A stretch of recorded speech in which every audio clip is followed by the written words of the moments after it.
And now, the show you've been waiting for. From Channels TV's global headquarters, it's The Other News. And here's your host, Okey Bakassi. Thank you. Thank you. Welcome to another episode of The Other News, the show that adds orishi and assorted to the stew that is the news. Tonight's show promises to be a delight. My guest is a successful entrepreneur and philanthropist.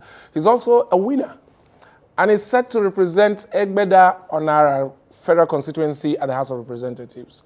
Ladies and gentlemen, Otumba Akin Alabi is in the building. All right. Also standing by with some fresh adumbrations is our special correspondent, D Humorous. But first, it's the other news headlines. A German-based statistics company has ranked Nigeria as the country with the 4th cheapest data plans in the world. Yeah, exactly. And we, the Nigerian-based internet users, have ranked the internet as one of the 4th slowest internet speeds in the world. Yes. Cheap, call cheaply. Well, governorship candidate of the APC, Abdullahi Ganduje, has revealed that the PDP will receive the shock of his lives in the supplementary polls despite PDP leading. People are wondering if he has any tricks up his sleeve. Well, that trick might not be up his sleeves, but in his abada. That is where he's most likely to keep stuff. Yeah. The World Health Organization has revealed that listening to loud music has left 1.1 billion people with the risk of hearing loss. Maybe this is why our Nigerian musicians are heading towards sign language these days. Well,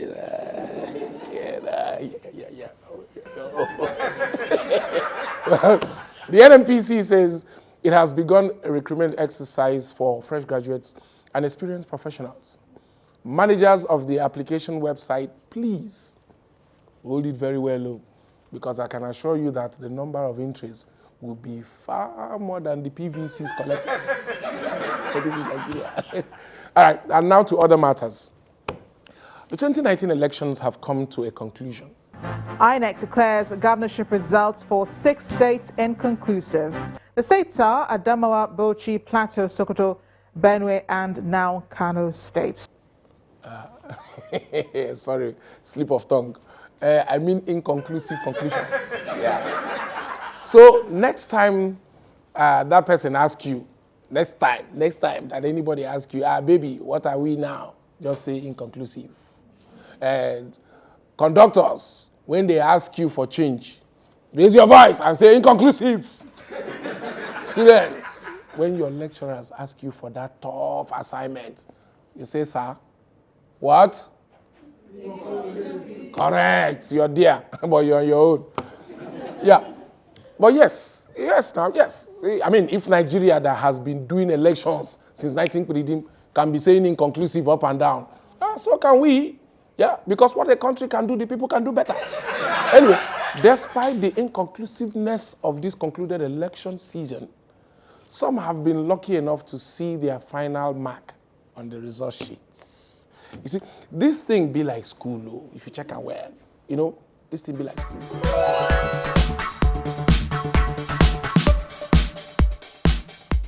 Yes, and just like with school results, we have the celebrants.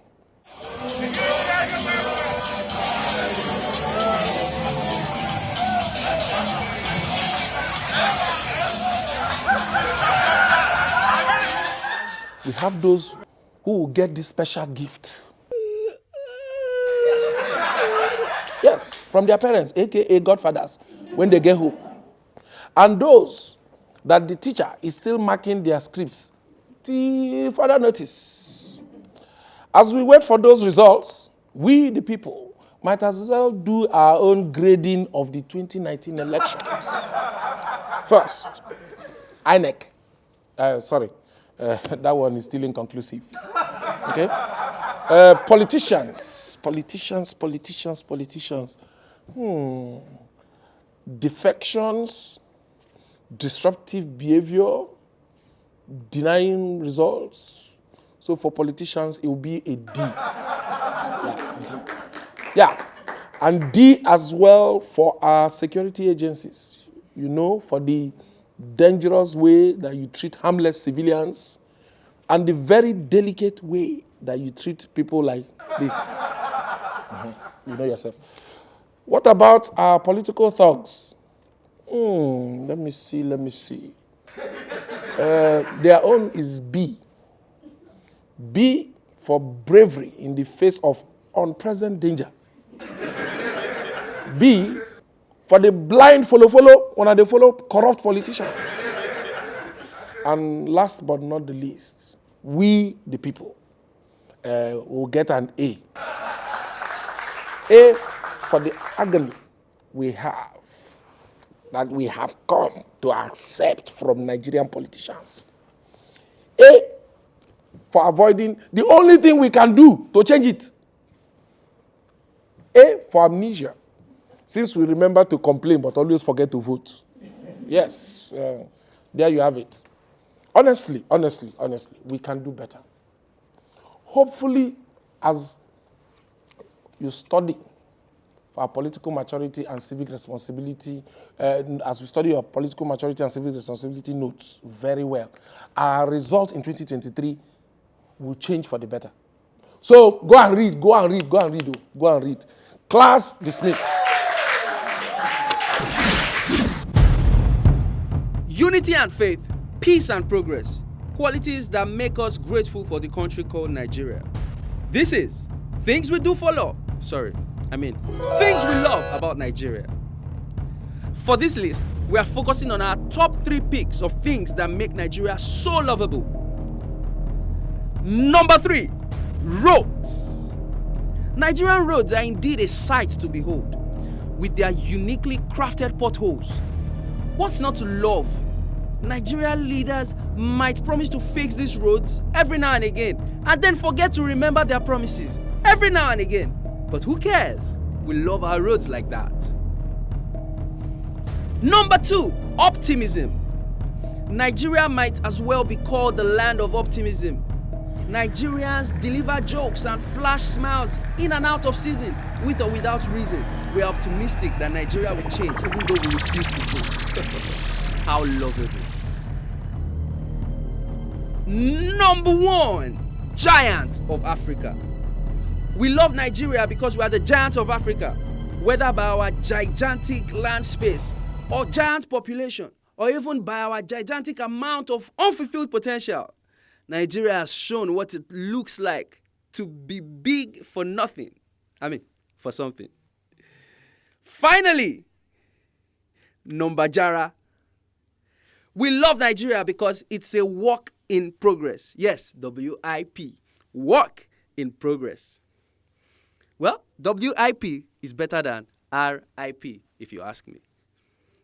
The road to progress might be filled with potholes, but with optimism, we can take giant steps and progress.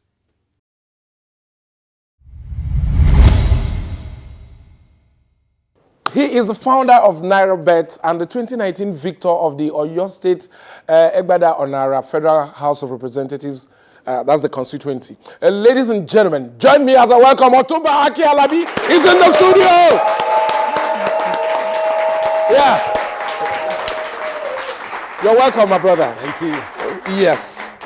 You know, before now, when we hear Otumba, you expect to see one old man with gray hair and pot belly. But you are a young man. Where is he?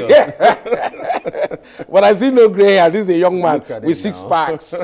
Anyway, congratulations. Thank you. On your triumph. What is I know you gave it a shot in 2015. Yeah. What is different between 2015 and 2019 when you now finally have it? What's the big difference between that election and this election? Well, I think it's about consistency because after losing the election in 2015, I didn't just run away to come back after 4 years like the Olympic Games. Okay. Good one. I kept at it. Yeah. I stayed within the constituency. I was with the people, interacting with people. And So it was like, oh, this guy lost the election the other time. He didn't just run away, still with us. I think he deserves a shot. Let's give him another chance. So I think that played a key role. So you think that played a part in There are your many factors emergence? to win an election, obviously. You know about these things. Yeah. But I think that was crucial. Okay, now that your ticket has entered, and yes, you're on your way to Abuja. Yeah. You know, one thing is to win the election. The next thing is to deliver on the promises. What are the plans? How do you plan to, deliver on some of those promises that were made during elections? We made a lot of promises, to be honest with you. Sure. We have a campaign website where we have our plans. It's called akimeansbusiness.com because that's the motto, the slogan of our campaign, Okey means business. So the website is akimeansbusiness.com. So we've got everything in there, but let me just talk about one or two. You see, because I'm a business person, small business owner, and I'm very, very concerned. I'm very, very passionate about helping small businesses grow. I go around my constituency and I see a lot of small businesses, from the petty traders to the small business owners to the medium scale business owners. And I know that this is one way to create jobs. When businesses succeed, there are going to be jobs. A lot of people don't understand the concept of job creation. Some people think job creation is about just hiring teachers or civil servants. That's a part of it, but that's just the low-hanging fruit. But if we can support small business owners, if you have a business, employ one person, employ 2 people, 5 people, then you're easing the issue of lack of jobs in the country. Yeah, making people self-reliant. So we're going to not only provide money for them, finances for them to be able to, because I meet some people that their entire business is less than 100,000 naira, entire lots of worth people, of business. lots of people. And they actually send children to school, send children up to university level with that. What can we do to double their businesses? What can we do to help them? And also, apart from just direct money, what policies can we put in place? Okay, now business registration should be free, for example. Okay, now should that be done online. Fine. It should do in 24 now hours. Now that you have talked about business, because we know that you're somebody who is an expert in creating small businesses and turning them into profitable ventures. You also wrote a book about it. Yeah, small business, big money.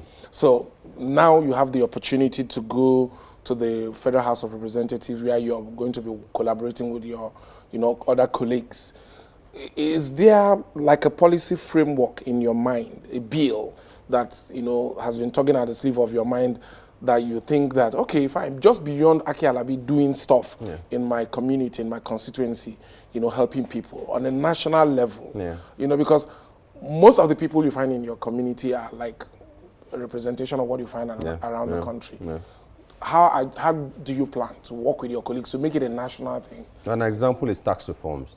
Tax reforms. Tax reforms. A lot of, in my industry, for example, the sports betting industry, which has employed thousands of people in direct employment and hundreds of thousands in indirect employment in terms of agents and affiliates, we get heavily taxed for double taxation. The federal government wants to tax us for the sports betting tax. Different state governments all over the country, the 36 states, still want to tax us at the same time on the same profit.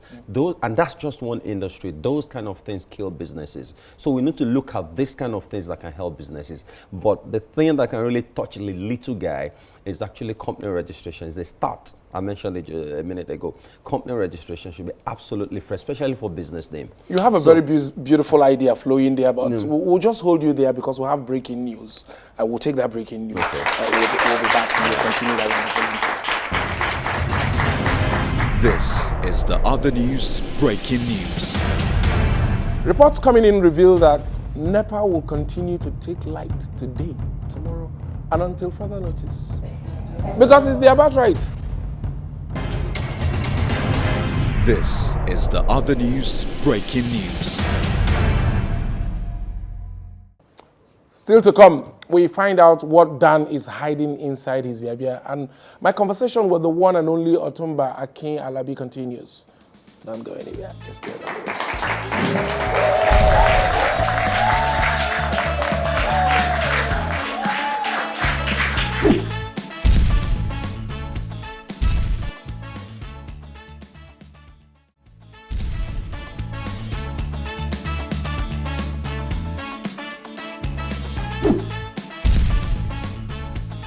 Yeah, You can see it as a fixture, but what are the odds?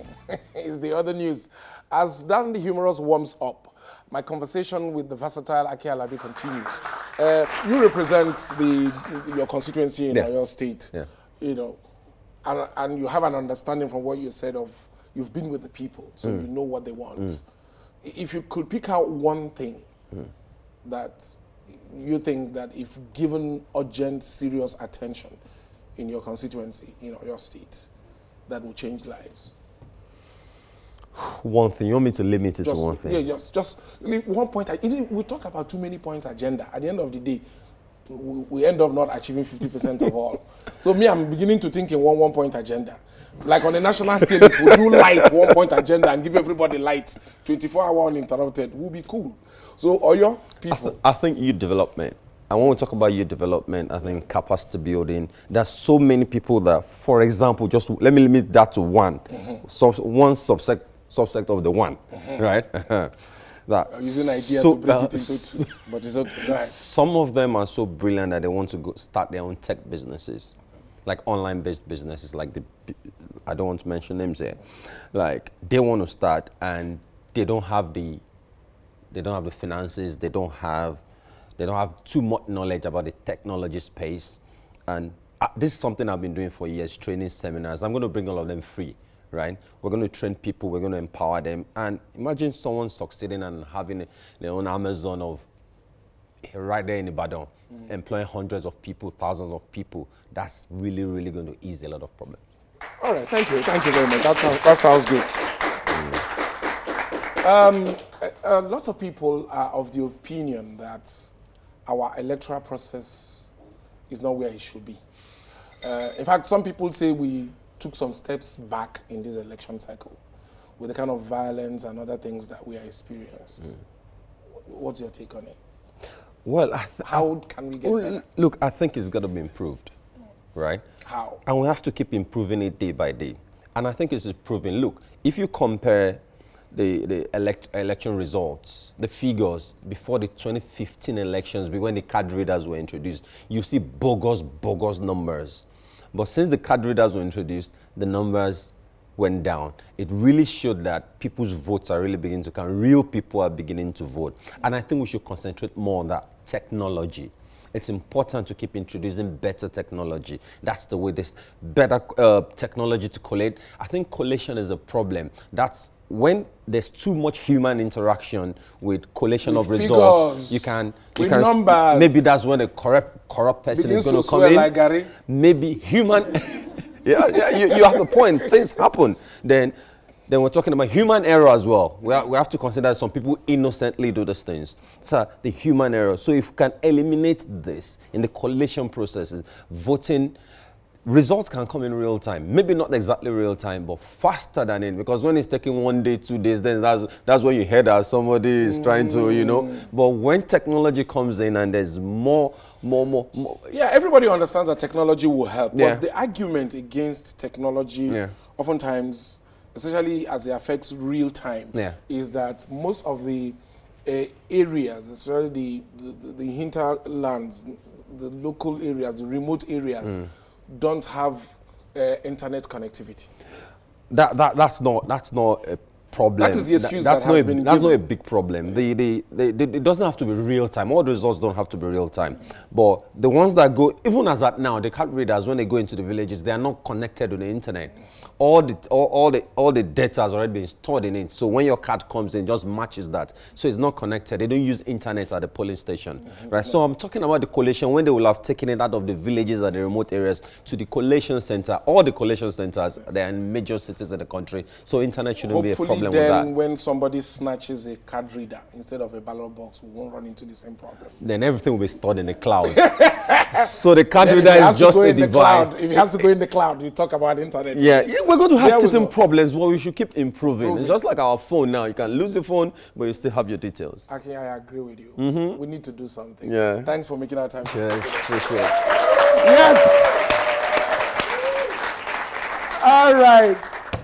Yes, the program continues. Is the other news. Despite 2017's promising projections for the Nigerian economy, In 2018, Nigeria was declared poverty capital of the whole wide world.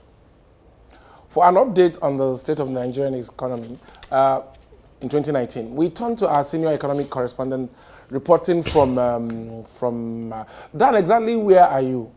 Okay, I am actually somewhere looking everywhere for our economy so that I can move it from its former where to a different where, so that we can know where it were where when we are looking for where. Are you with me on this where? Okay. Please, how does your where, somewhere, or wherever, what does it have to do with the economic report that we're expecting you to give us?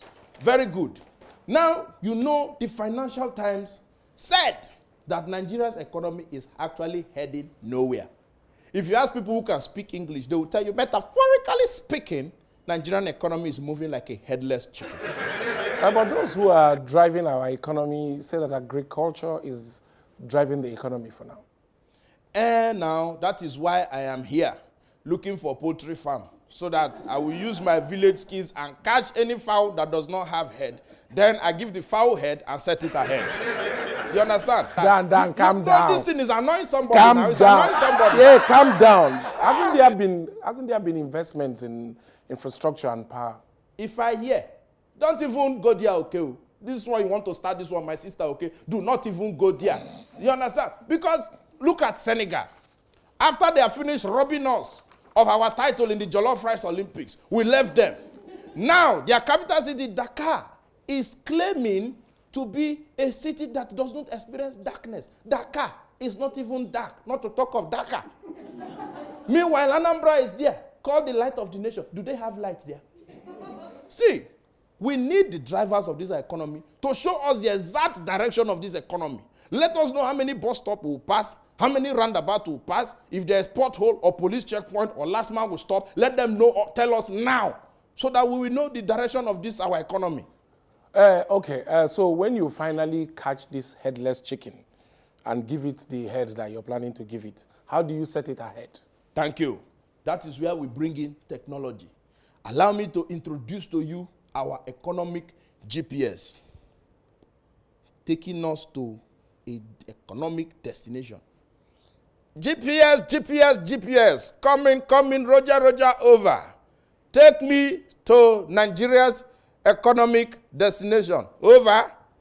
Head south on Security Highway for 3 kilometers, then turn left to Parr Avenue for 8 kilometers. Head southwest to Infrastructure Drive and make a U-turn to get you to Transportation Drive for 800 miles. And it will be looking like you will be headed towards your destination. And don't forget, you must use your kidney all the time. Good luck. Chi. Ha. Even the machines are collecting my chi. There's no problem. So Nigeria, you see the destination. Even this direction is turning my eye. No need to say chi. The machine has said chi already.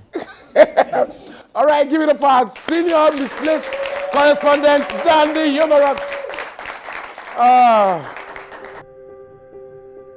Jokes aside, our hearts bleed for the lives that were lost in the Ethiopian airline crash on Sunday. Nigeria lost 2 treasures that day. May their souls rest in peace.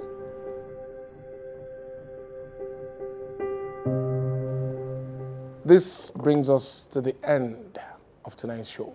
As always, it's been a pleasure hosting you. I call the numbers on your screen and you just might be part of our live studio audience. Also, be sure to follow us at The Other News CTV on Facebook, Twitter, Instagram, and YouTube. Our people say, whether the knife falls on the melon or the melon falls on the knife, the melon is still the one that suffers. My name is Okey. Don't be like